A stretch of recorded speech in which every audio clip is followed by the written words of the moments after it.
हमारे जीवन की कोई भी बाधा हो, कोई भी संकट हो, किसी प्रकार का त्रिताप हो, हमारे सभी ताप, हमारे सभी प्रकार के संताप, दुख जो भी हमारे जीवन में हो, हमारे दुख की सरकार हनुमान जी महाराज काटें और इस दास को अपनी शरण में रखें। ऐसा हनुमान जी महाराज से प्रार्थना करें और राम नाम मंत्र का जप करें। मैं आपको गारंटी देता हूं कि हनुमान जी की कृपा से आपकी आत्मा पवित्र तो हो ही जाएगी, जीते जागते मोक्ष हो जाएगा। राम नाम के मंत्र की वो शक्ति है, भूत प्रेत भी मुक्त हो जाते हैं। कैसी ही अपवित्रता हो, कैसे ही आप अपवित्र हो, आप राम नाम का मन स्मरण करिए, आप पूर्ण पवित्र हो जाएंगे। गंगा यमुना सरस्वती पवित्र जलधाराओं में कब आपको जाने का टाइम मिल रहा है, नहीं मिल रहा है। आपके ही शरीर में सभी तीर्थ निवास करते हैं और सभी तीर्थ के पीछे का सार है भगवत नाम चिंतन। परमात्मा का स्मरण करिए और इसी स्मरण रूपी गंगा में नहाइए। आपकी पवित्रता तो हो ही जाएगी, साथ साथ आपकी आत्मा भी पवित्र हो जाएगी। आपका मुख शुद्धि तो हो ही जाएगी।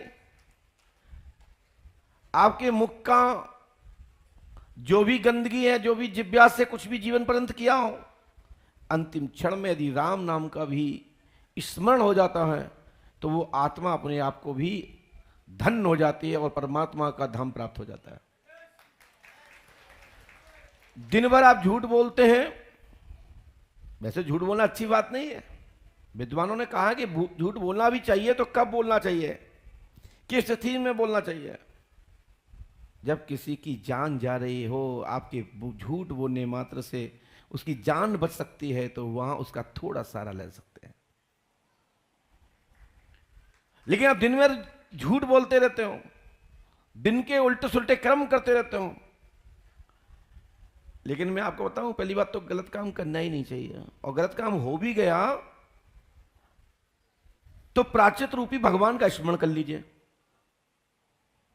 और फिर अपनी नई जिंदगी सुबह से न्यू जीव प्रारंभ करो। आपके भगवान का नाम स्मरण लेकर के तो आपका मुख अपवित्र भी नहीं होगा, पवित्र रहेगा और आपके द्वारा हर कार्य किए गए प्रशंसनीय होंगे। लोग आपकी तारीफ करेंगे, आपको सम्मान की दृष्टि से देखेंगे और आपकी दिशा भी सुधर जाएगी और मनोदशा की भी परिवर्तन, भारी परिवर्तन होता है। बस सुबह उठ करके अपना काम, अपना कार्य भगवान के नाम से प्रारंभ करिए। हम यह नहीं कहते कि पंडोखर धाम आए तो डॉक्टरों को नहीं मानो। हम यह नहीं कहते कि पंडोखर धाम आए तो अब किसी मेडिकल में मत जाओ। हम ये कहते हैं जरूरत पड़े तो उसका उपयोग कर लो।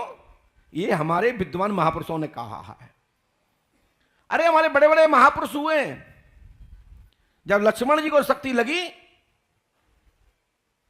तो जामंत जी ने सुकैन वैद्य के विषय में चर्चा रखी कि इसका औपचार मां सुकैन वैद्य हैं जो लंका में स्थापित है, वो लंका के राज्य के राज वैद्य हैं। हनुमान जी महाराज सुन रहे थे, सभी देवंत उस दौरान के जो भी रामादल के सहयोगी थे सबने समर्थन, और राम जी महाराज ने भी समर्थन किया कि वैद्यराज को बुलाया जाए। वैद्यराज आते हैं, वैद्यराज औषधि बताते हैं। बाद टाइम में कोई एलोपैथिक दवा नहीं थी, यानी कि अंग्रेजी कोई दवा नहीं थी। उस दौरान आयुर्वेदिक दवा थी और भी योग चिकित्साएं थी। लेकिन हमारे श्री राम जी महाराज ने औषधि का मान बढ़ाया, हनुमान जी महाराज ने वैद्य का मान बढ़ाया, औषधि लेकर के आए और लक्ष्मण जी को मूर्छा से जागृत कराए। वो पीड़ा से, संकट से निवारा। तो जब हमारे राम जी महाराज, हमारे हनुमान जी महाराज वैद्य राजाओं का मान बढ़ा रहे हैं, उस औषधि का मान बढ़ा रहे हैं, उस चिकित्सा विज्ञान का, उस जमाने की जो औषधि का मान बढ़ा रहे हैं, तो हम कैसे डॉक्टरों का, वैद्यों का अपमान करें? हमारे विषय में, हमारी डिक्शनरी में किसी भी विद्या, किसी चिकित्सा का अपमान नहीं है। मंडन किया गया है, महिमा मंडित की गई है, उसको पूजित किया गया है, उसको पुजवाया गया है, उसको मनवाया गया है। हम कैसे किसका विरोध करते हैं? हम विरोध करते हैं उस बात का जिसका तथ्य नहीं है। हम विरोध करते हैं उस बात का जो सनातन के लिए हानिकारक है। हम विरोध करते हैं उसका जो हमारे साधु संतों के लिए ऊपर कलंकित रूप से कोई कार्य कर रहा हो, तो ऐसे लोगों पर उंगली उठाने का काम मैं करता हूं, उस पर मैं अनुशासन करने का प्रयास करता हूं, उसको टोकने का काम करता हूं। श्री पांडुकर सरकार त्रिकालदर्शी दिव्य दरबार आपकी संपूर्ण व्याधियों को निवारण करने के लिए वेद पुराण शास्त्र श्रुति स्मृति वर्तमान का योग के अनुसार योग परिवर्तन में जो चिकित्सा विज्ञान, जो दवाएं तत्कालीन खाने मात्र से तत्काल असर देने वाली, जिसको विज्ञान के द्वारा सेटिस्फाई करके शासन प्रशासन के द्वारा मान्यत, केंद्र सरकार प्रदेश सरकार ने जिन दवाओं की अनुमति दी है, टेस्ट कराया, परीक्षण कराया है, मैं उनके लिए कभी रोक नहीं लगाता हूं, उन पर कभी विरोध नहीं करता हूं। हम कहते हैं परहेज करना चाहिए, इलाज लेना चाहिए। और 21वीं सदी में आप चल रहे हैं, जब बड़े बड़े डॉक्टर जब मना कर देते हैं, फिर किसी ना किसी मठ मंदिर देवी देवंत के स्थान पर जाने से लाभ मिलता है। इस पर तभी आप कोई अंकुश लगा सकता है जब तुम्हारे पास इसकी पढ़ाई हो। लोग कहते हैं कि पंडोकर सरकार पे लोग क्यों जाते हैं, बाबाओं के पास क्यों जाते हैं, गुरुओं के पास क्यों जाते हैं, पंडाओं के पास क्यों जाते हैं? हम कहते हैं 21वीं सदी भलाई चल रही हो, तुम्हारे दादा परदादा मानते आए देवी देवताओं को, तुम्हारी औखादी क्या है? जब कोरोना आया तो अच्छे लोग सिलेंडर हो गए और सब सीख गए। दवाएं नहीं थी, इलाज चल रहा था,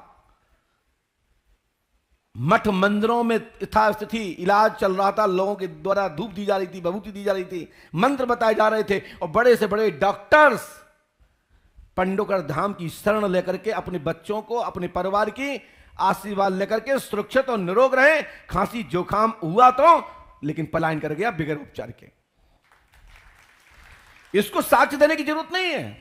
अभी भी की बात है, 2020 देख लो, 2021 देख लो, 2022 देख लो, इलाज नहीं था, इलाज हो रहा था, तो प्रयास तो कर ही रहे थे ना डॉक्टर लोग। ऐसे ही मंत्रों में भी यदि अच्छा कोई साधक है तो मंत्रों के द्वारा बीमारियों में भी राहत पहुंचाई गई है।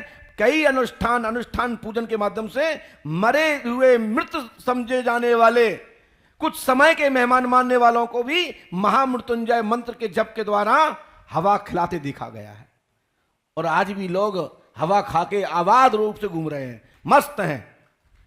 डॉक्टर कह रहे थे जहां 10 दिन नहीं जिएगा, 15 दिन नहीं जिएगा, अब तो महीने 2 महीने का व्यक्ति है, वो आज भी बैठे हैं, उनकी शादी हो गई, उनके बच्चे हो गए, और वो भी अपने नातियों का मुख देख रहे हैं। ऐसे कई परिवार हैं जो मठ मंदिरों में पंडा पुजारी और देवंतों की कृपा से घूम रहे हैं, जहां डॉक्टरों ने मना कर रखा था। ये मैं बात इसलिए कह रहा हूं कि हम ये नहीं कहते कि आप अंधविश्वास में जियो, हम इतना जरूर कहते हैं कि पढ़े लिखे लोग हों, आप बीमार हो गए हो तो संबंधित डॉक्टर को चेक कराओ। जब डॉक्टर हाथ उठा दें तो डॉक्टर से पूछें कि आप क्या करें। वो जब कहता है ना कि अब ईश्वर को याद करो, हम तो सब कुछ कर चुके हैं, तब से नहीं कह रहे थे कि ईश्वर को याद करो।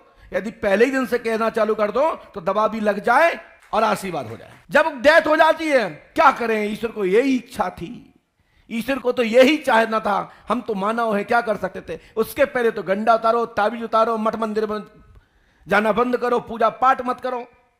तो हम ऐसे तथाकथित लोगों के लिए कहना चाहते हैं कि आप अस्पताल में भी भर्ती हो तो वहां इतना जरूर करना, राम राम राम राम का मंत्र का जाप करना। खुदा का रास्ता कुछ हो जाए तो परमात्मा की रास्ता गति सुधर जाए।